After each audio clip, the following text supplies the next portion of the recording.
Well, throw me under the bus, why don't you? But at least it's not snowing under here. So let me show you my priming pump or bypass pump. And this is just a cheap Edelbrock diesel fuel pump. This is the output side. Here is a check valve and then the input side. So I'll draw this out inside. We'll get a better view of the components and why we have all these. But this is the fuel line coming from the tank, and this is the end going up towards the engine. So I've inserted this in the middle. I cut out about 8 inches or so of line and then put in a T, a little nipple, and the check valve, and another T. And here's a compression fitting for the fuel line, and there's one over here. So in normal operation, the fuel pump on the engine draws through the check valve because it won't suck through the pump. If I just put this pump here, then I would have to have the pump on all the time, and that isn't really my goal. I just want to have this for priming if necessary. So when I turn this on, the pump draws from here on this side of the check valve and pumps in and pressurizes this side of the check valve, and it can't flow back through this way because the check valve only allows flow in this direction. So when the pump is off, fuel gets sucked straight through, and this is not in play.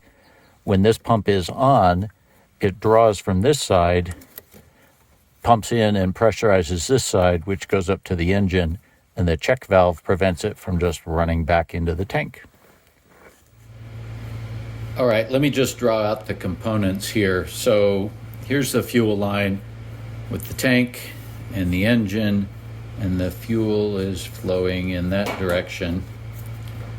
So if you just put a fuel pump in here, there's another fuel pump over here trying to suck from this end, and most of, at least the affordable fuel pumps, the electric fuel pumps, I have a hard time finding any that you can suck through. So if you put a T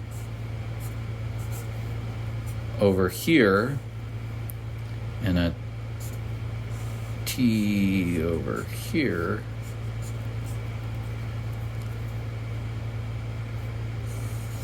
and an electric fuel pump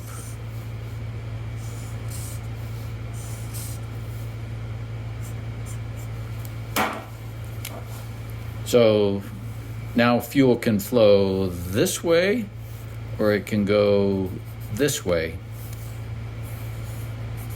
but you got to put a check valve in here to keep the fuel from going back the other way, because you don't want that. So check valve goes in the middle here. Now when you turn this electric fuel pump on, it will draw from here through there. It can't go that way, so it has to go that way up to your engine. And it's one way to prime your fuel system if you don't have a manual little priming pump or something like that. Anyway, here's the little fuel pump I use. It's pretty inexpensive. I do have more expensive ones, but in an application like this, there's no point in using an expensive fuel pump. You're not relying on this to provide fuel all the time to your engine, so you don't need to leave it on all the time. This little Edelbrock is 50 or 60 bucks. I will show you a picture of that now.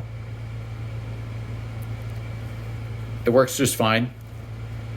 Check valve, I'll show you what that looks like here.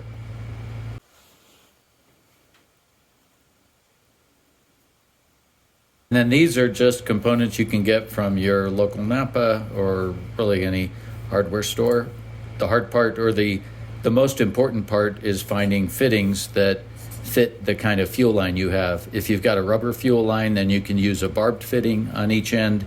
If you've got a poly fuel line, one of the nylon diesel fuel lines, you just got to make sure you get the right compression fitting for these. Your Napa or any decent auto parts store can help you get those. Anyway, there you go.